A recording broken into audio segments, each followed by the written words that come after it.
আজকে আমরা সবাই মিলে আরেকজনের পাশের বাড়ি থেকে গাব চুরি করে নিয়ে আসছি।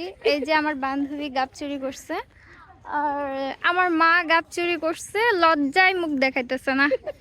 যাই হোক, গাব চুরি করে খেতে যে এত মজা, আজকে আমরা খাবো। এই যে আমার মা, মানে মানে আমরা চুরি করেও মজা পাই। আরে কাউ নাই রে বান্ধবী, তোমার অনুভূতি বলো, গাব চুরি করে কেমন লাগলো? নিশ্চয়ই অনেক মজা হবে। চাইলে আরো ভালো লাগতো। গাছ চুরি করে মজা লাগানো, গাব চুরি করে অনেক মজা লাগবে না বান্ধবী? এদিকে তাকাও। আরে যা আবার কামাই দিস। হ্যাঁ